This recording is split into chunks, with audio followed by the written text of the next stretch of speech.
Hello friends, welcome to my YouTube channel. Today I will discuss about physical geography. Now let's up to our questions. What is physical geography? भौतिक भूगोल बृहद भूगोल शास्त्र की एक शाखा है। यह वह विज्ञान है जिसमें भौतिक पर्यावरण का अध्ययन किया जाता है। इसका स्वरूप परिवर्तित होता रहता है। इसका प्रयोग भूगोल, सामान्य भूगोल, क्रमबद्ध भूगोल तथा प्राकृतिक भूगोल आदि रूपों में होता रहा है। वर्तमान समय में इसे भौतिक भूगोल कहा जाता है। प्रारंभिक अवस्था में भौतिक भूगोल को संकुचित अर्थों में प्रयुक्त किया जाता रहा है। चलिए हम आगे बढ़ते हैं। भौतिक भूगोल की परिभाषा देखेंगे हम।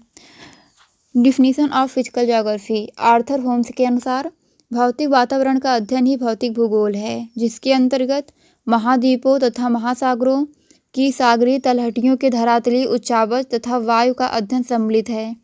इमैनुअल कांट के अनुसार भौतिक भूगोल विश्व के ज्ञान का प्रथम भाग है। यह वास्तव में सारभूत प्रारंभिक तत्व है, जिसके द्वारा विश्व के वस्तुबोध को समझा जा सकता है।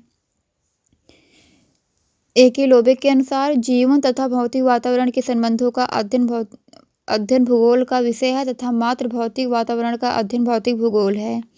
इस प्रकार उपयुक्त परिभाषाओं से स्पष्ट है कि भौतिक भूगोल का संबंध भौतिक परिस्थितियों से है।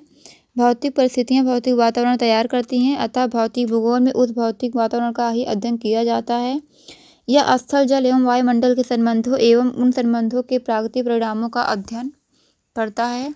नेक्स्ट, भौतिक भूगोल का विषय क्षेत्र। Scope of physical geography. स्थल मंडल। स्थल मंडल के अंतर्गत पृथ्वी की उत्पत्ति, उच्चावच, ढाल, संरचना, प्रक्रम, विवर्तनिकी शक्तियाँ, अनुच्छादन आदि आते हैं। दूसरा है जलमंडल।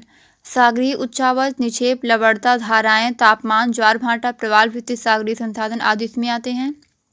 और वायुमंडल। वायुमंडल के अंतर्गत संरचना, संगठन, मौसम, जलवायु, आर्द्रता के प्रकार, संघनन, चक्रवात, प्रतिचक्रवात, सूर्य तप का वितरण, पृथ्वी का ऊष्मा बजट। और जैवमंडल में पादप, मानव एवं जंतु समुदाय, पारिस्थितिकी तंत्र, बायोम आदि आते हैं। चलिए हम आगे बढ़ते हैं। जलमंडल। जलमंडल किसे कहते हैं? तो पृथ्वी तल पर विस्तृत समुद्रों एवं महासागरों से संबंध रखने वाले विभिन्न तथ्यों का ज्ञान जल में होता है, जलमंडल में होता है। इसमें महासागरीय तल का विन्यास, महासागरीय निक्षेप, महासागरों में ताप, लवणता, घनत्व, जल संचरण, जल की संरचना, ज्वार भाटा, प्रवाल भित्तियां आदि का अध्ययन किया जाता है। नेक्स्ट, वायुमंडल। वायुमंडल क्या है?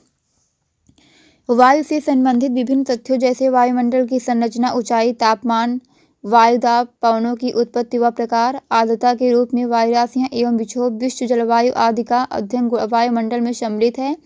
किंतु वायुमंडल का अध्ययन वहीं तक किया जाता है जहां तक कि वह स्थल, जल एवं जीवन को प्रभावित करता है। चलिए हम आगे बढ़ते हैं। सौरमंडल। सौरमंडल क्या है? सौरमंडल के एक सदस्य के रूप में पृथ्वी के ग्रहीय संबंध, उसके घूर्णन, परिक्रमण, प्राकृतिक शक्तियों तथा प्रक्रियाओं को प्रभावित करते हैं।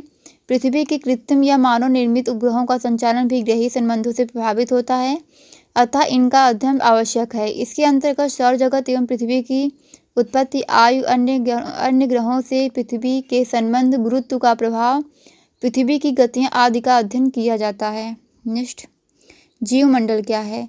पृथ्वी का पृष्ठीय कटिबंध एवं उसका समीपवर्ती वायुमंडल जिसमें जीव पाए जाते हैं, इसमें सम्मिलित है। समस्त प्रकार के जीवों की उत्पत्ति, विकास, वितरण, आवास, जीवन चक्र को प्रभावित करने वाले विभिन्न तत्वों, सजीवों तथा पर्यावरण के मध्य पारस्परिक संबंध आदि विभिन्न पक्षों का अध्ययन जीवमंडल के अंतर्गत किया जाता है। बस आज की वीडियो में बस इतना ही। यदि आपको मेरी वीडियो अच्छी लगी हो तो इसे आगे शेयर कीजिए। Thanks to all of you.